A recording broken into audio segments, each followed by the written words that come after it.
Russian President Vladimir Putin has recognized Ukraine's breakaway regions of Donetsk and Lugansk as independent. He said that he was confident that Russian citizens would support the decision. Through this move, Putin has brushed off Western warnings and threats of sanctions. Russian President Vladimir Putin recognized 2 breakaway regions in eastern Ukraine as independent on Monday and ordered the Russian army to launch what Moscow called a peacekeeping operation in the area. The moves further up the ante in a crisis the West fears could unleash a major war. In a lengthy televised address, a visibly angry Putin described Ukraine as an integral part of Russia's history, calling eastern Ukraine ancient Russian land, and said he was confident the Russian people would support his decision. We demand from those who captured and hold the power in Kiev to immediately end the combat activities. Otherwise, all responsibility for the possible continuation of the bloodshed will be entirely on the conscience of the regime ruling the territory of Ukraine. Putin told Russia's defense ministry to deploy troops into the 2 breakaway regions to, quote, keep the peace, in a decree issued shortly after he announced recognition for Russia-backed separatists there. Moscow's action may well torpedo a last-minute bid for a summit with U.S. President Joe Biden aimed at preventing a Russian invasion of Ukraine. The White House on Monday said Biden strongly condemned Putin's decree, while leaders in Britain, Germany, France, the United States, and the EU all vowed to impose swift sanctions on Russia in response to Putin's actions. Dr Kadira Pethyagoda is an international affairs expert and a fellow at Australia-India Institute. He joins us live from Melbourne for more insights into the developments in Ukraine. Welcome to WION, Doctor. Now, the Kremlin has over time insisted that Putin has no plans to invade Ukraine, yet Russia wants to declare Ukraine's 2 breakaway regions of Donetsk and Lugansk as independent territories.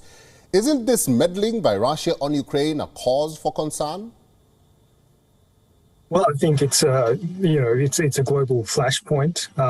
We're closer to a global nuclear conflict than we have been since the Cold War. So it's definitely a crisis issue. But I think it's something that's been building up for some time. And I think Russia's got a number of strategic interests that drive its agenda, including trying to make sure that Ukraine can never be used as a base for NATO missiles that could reach Moscow in such a short period of time that it significantly weakens Russia's defense capability. I think President Putin's also trying to send a message to smaller states in the region that if you ally with the West or NATO, you will be left on your own and facing serious consequences. Whereas if you take a neutral or pro-Russian position, you'll be protected.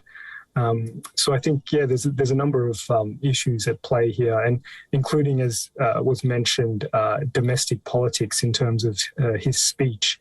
I think that speech really was speaking to the Russian people. It was drenched in historical references and culture. And I think it was also aimed at global audiences in terms of painting the Russian perspective of the situation. And I think just as Chinese President Xi sees himself as the leader to reverse China's historical humiliation during colonialism, I think President Putin sees himself as the Russian leader to reverse what he sees as the humiliation after the Soviet Union collapsed.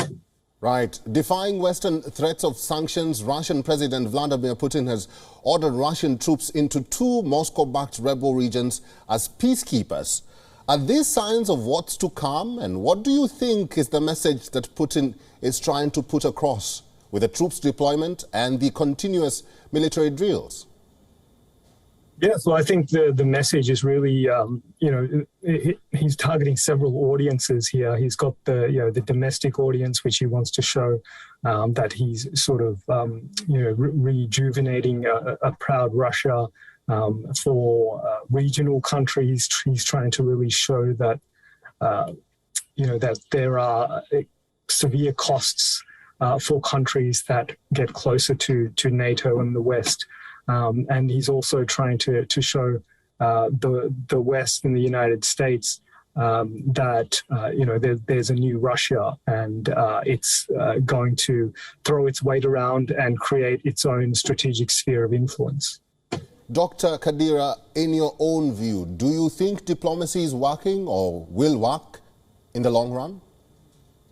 Well, I think it's very difficult for diplomacy to work in this situation. I think you've got two sort of diametrically opposed viewpoints between Russia and the West. Russia wants, one of its red lines is to stop NATO expansion and hopefully, in its view, to try and reverse that. And that's one of, a key point that the West won't budge on either. And I think that, having met with China, President Putin is more boosted in terms of his confidence to be able to resist Western sanctions, because he's got China there to act as sort of an economic shield or a buffer. And I think it's very doubtful that diplomatic efforts can move this forward or resolve this issue. Several countries, including India, have called for restraint from all sides over the Ukraine crisis to solve the matter, even as they urge citizens to leave Ukraine. Is there a likelihood of Putin ever compromising or cooling down on the matter?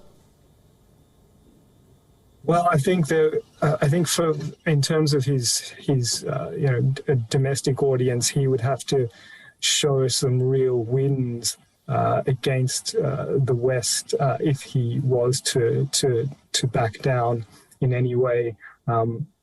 Without that, I don't see it happening. And I think this long speech was an indication of a very sort of determined resolve to push this quite far.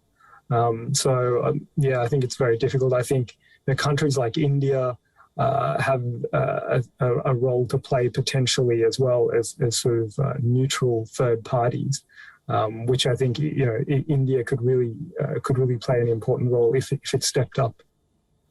Finally, Dr. Kadira, if indeed Russia does invade Ukraine and a conflict emerges, what would be the ramifications to countries in the European bloc, the US, and perhaps countries in the Quad?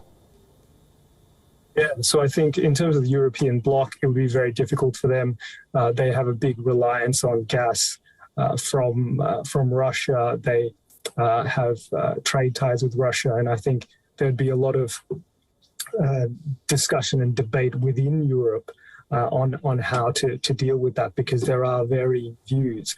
And then you've got obviously the United States with President Biden trying to project a strong image, facing some unpopularity at home. Countries in the Quad, I think India in particular will face some interesting diplomatic challenges in the sense of trying to walk that fine line of neutrality. And I think here we've seen the Modi government really continuing an Indian foreign policy tradition, which is trying to not take sides and to maintain friendships with all sides. But I think this will be increasingly difficult. You've seen, I think, in the past, you've seen the United States have a lot of respect for India as a partner, and including, allowing India to maintain its independent foreign policy and its relationships with countries like Iran, because the United States sees how important India is in relation to China. But now, where we see China and Russia forming somewhat of a bloc, you might see a different level of diplomatic pressure from the United States for India to take a position. Live from Melbourne, Australia, thank you very much, Dr. Kadira, for your insights and for talking to WION today.